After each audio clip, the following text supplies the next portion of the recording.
Hello readers, it's Sasha, and today I am taking a trip down memory lane and I'm going to recommend to you some books based on middle school dance songs.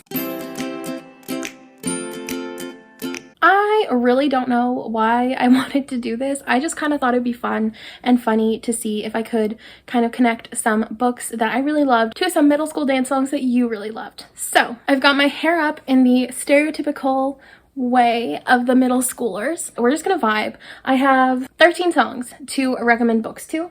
I had 18, but I needed to narrow it down a few and I couldn't find some books that really vibed with the song / meanings of the song, so I just took them off the list. So I'm sorry if one of the ones that you mentioned isn't in this list. I just couldn't find a song or a book that I really thought worked with the song. I genuinely hate my hair so much here, but it's fine. We're doing it for the vlog. Song number 1 is Crank That by Soulja Boy.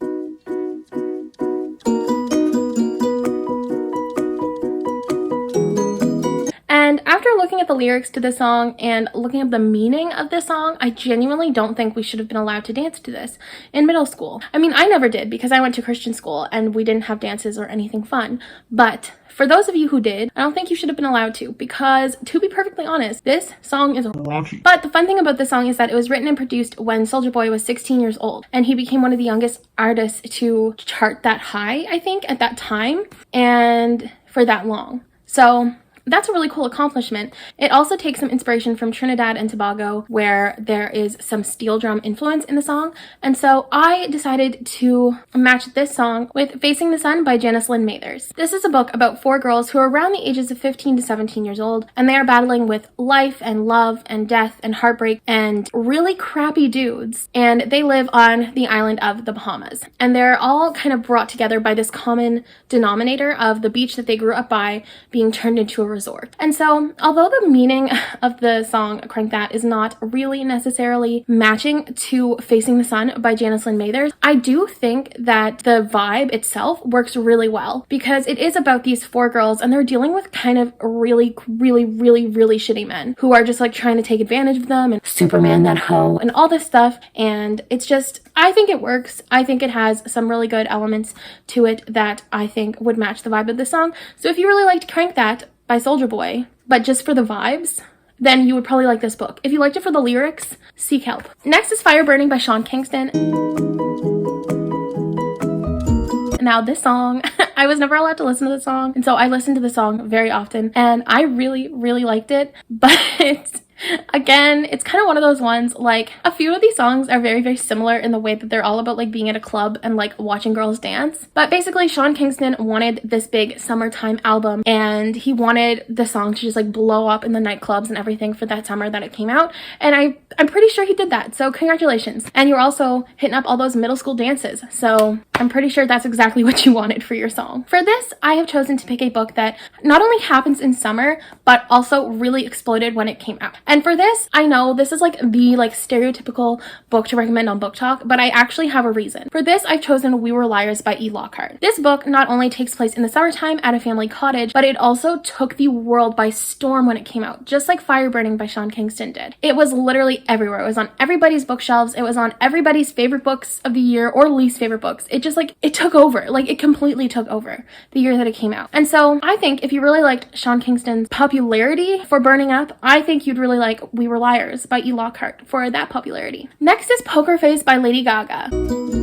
So Gaga has mentioned a couple of different meanings for the song. At one point, she was just saying how it was about being with a bunch of men and wanting to play them like you play poker. And that is not the meaning that I chose to represent in this. She also had a mentioning at some conference in Florida or whatever, where the song actually talks about being a bisexual woman and being with a lot of men, but having the desire to be with a woman instead. So I've chosen to go that route because, quite frankly, what other route is there to go on? So for this one, I would recommend A Fire and Stars by Audrey Coulthurst. This is a book about a girl who is being married, a princess who's being married off to this man, a prince.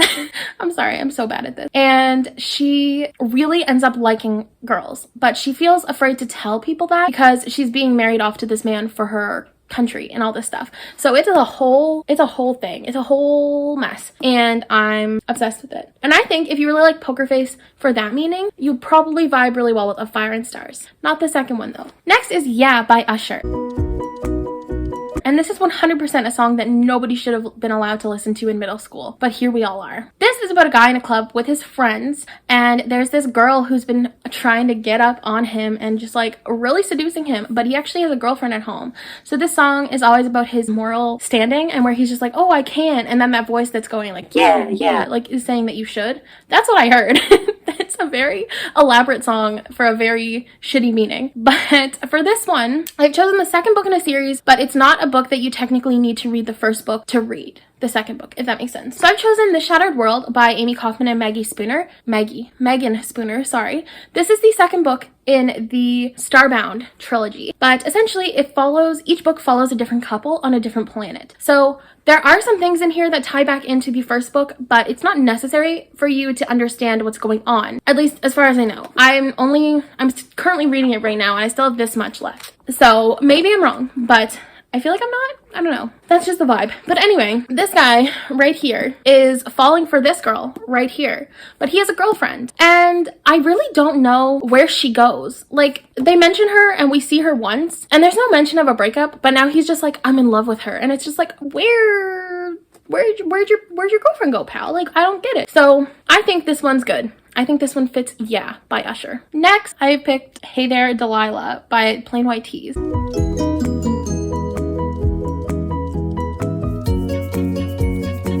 Now, this is a song that everybody like vibed with so hard when it came out, but it is literally so creepy when you think about it, because the main singer intended for this to be like about a couple in a long distance relationship. The guy's a rock star and she's just like not a rock star, all this stuff. But the truth of the story is that he wrote it about a girl who he couldn't have, and he kept writing the song, and I'm pretty sure I read somewhere that she was kind of uncomfortable with it. So for this one, I've chosen a book with a creepy male main character, and that is The Ballad of Songbirds and Snakes by Suzanne Collins. I get it, okay? I get it if you didn't like this book, because truth be told, it didn't need to be 500 pages long. It just simply did not. However, if you're asking for straight vibes and straight correlation, this book fits that song perfectly, because it's all about Coriolanus, Snow, and how he became infatuated with this girl who he could not have. And instead of writing a song about it, he turned into a dictator. I mean, I feel like there's so many similarities. So I feel like it works. Next is Shake It by Metro Station.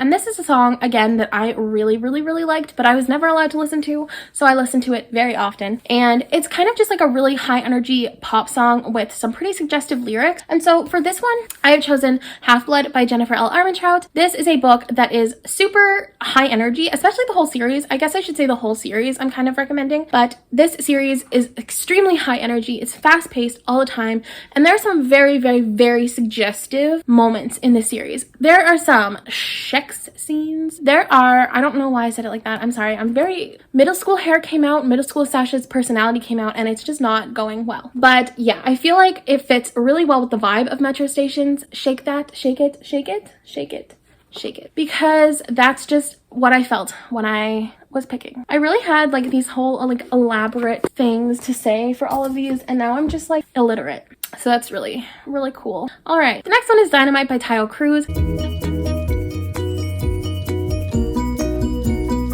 So when I was trying to think of what this song could be about, so Cruz meaning of the song is literally just like when you're at a party and you're at a club and you're just like ready to explode. Like that's kind of the thing that he was thinking of. I don't really get it, but I mean, like, I'm not really a popular like club going gal, so maybe that's why. But the actual original meaning of the song that the lyricist intended, which got really switched up, was about her journey with sobriety and being in a really shitty mindset and trying to figure out how to just kind of like let go and let God kind of thing. And so that's what I've chosen to do with this, because we don't need another like party song. We need something a little more hard-hitting. So for this, I've chosen With the Fire on High by Elizabeth Acevedo. This is a very hard-hitting book about a girl named Imani who is struggling with a lot of different things in her life. She is a teen mother. She's in her senior year, and she's trying to figure out what she wants to do with her life, all while balancing being a teenage single mother. And so she's kind of at this point where she's just kind of like, okay, like, I'm just gonna keep going. I'm gonna see what the universe does for me. I'm gonna see where this takes me. And that's kind of how I think the song was intended to be, but then Cruz, I think he bought it and switched it up. And so I think this would fit really well with the theme of Dynamite from the original lyricist's point of view. Next is I Write Sins Not Tragedies by Panic at the Disco. And when I tell you that this was the descent into my weird kid, not really emo, but like getting there 14-year-old phase, that's what it was. This song is a jam still. To this day, it's a bop. Nobody can mess with it. But essentially, this is about a groom who's at his wedding, and he hears that his bride is cheating on him through a conversation being had by one of the bridesmaids and a waiter. And so I was trying to think about a book that I have read with a lot of cheating in it. And I typically try to steer clear of like cheating novels because I like cute romances, and cute romances do not involve cheating at all because cheating is just the worst. So I was trying to think of something I've read, and so I decided that I would recommend The Swallows by Lisa Lutt. So first of all, a lot of us who really liked I Write Sins Not Tragedies probably were kind of into like that like emo dark music at that time, and The Swallows is definitely a darker story. There is a lot of cheating because what's going on essentially is there is a competition going around school where girls are being rated based on their abilities to give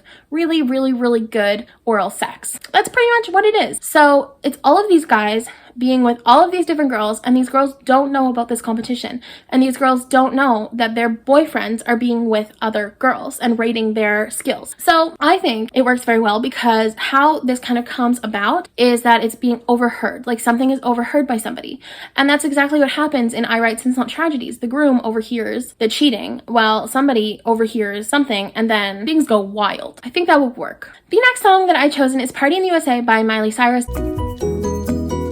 This was my favorite song of all time ever when I was younger. I loved this. This was literally like bop 10 out of 10 jam. I still jam to this. When it comes on at work, I low-key like I sing along. It's good. So this is literally just about a girl who's moving to LA from a smaller town, and she's dealing with the aspects of coming into fame. And so for this, I kind of chose a book that I liked. I didn't love, but I feel like it really fits with the song, and that is Influenced by Sarah Shepard and Lilia Buckingham. So this is about a 15-year-old girl who moves to LA from somewhere that I don't quite remember, and she is becoming an influencer, and she's kind of coming up into this world of fame that she's just like not prepared for. She's not prepared for all the scandals. She's not prepared for all the drama, like everything that comes with it. She's not prepared for it, but she's really, really excited. And so I don't think we see her move. Like from what I remember, we don't see the move, but we see the after effects. And I think this fits really well with the vibe of Party in the USA because she's just genuinely trying to make friends and have fun and party, and it's just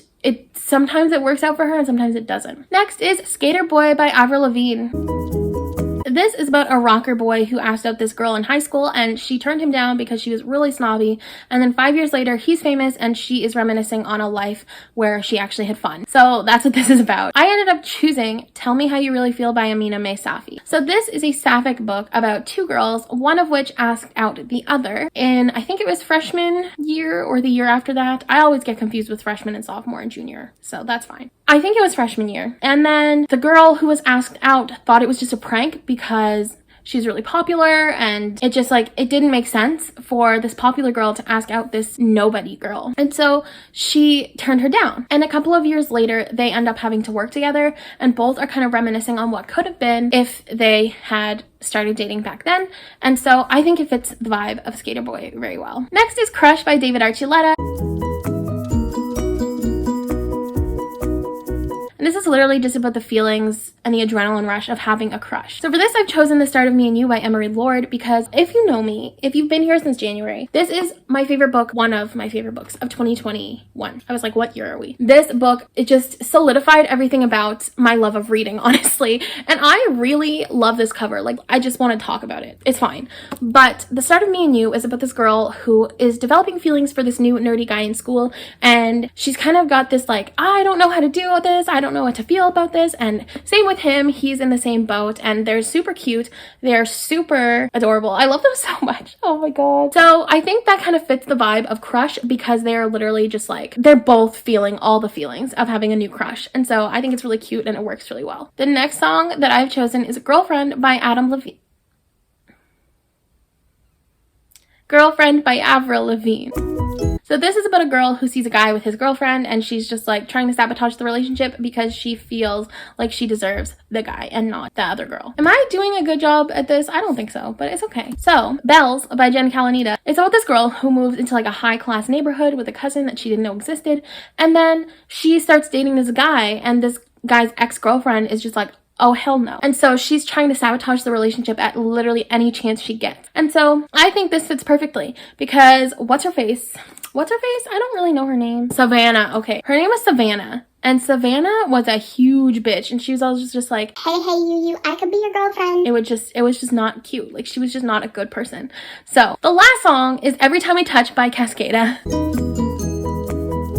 And this is just about a girl who's feeling all types of ways for a person. So I've decided to go with another book that I read this month, and that is Saint Anything by Sarah Dessen. This book holds a lot of deeper meaning, so it's not technically just about this girl who's feeling a lot of different things for this guy, but at the end of the day, that's what it's like mainly about. It's about her navigating these feelings for a guy and not understanding quite where they came from because they're just so strong and so powerful for her. And it also deals with friendship and heartache and grief. And so where it does deal a lot with the boy aspect, there is a lot more to it than that. So go into this knowing that there's a little bit more to it. But yes, that is everything for this video.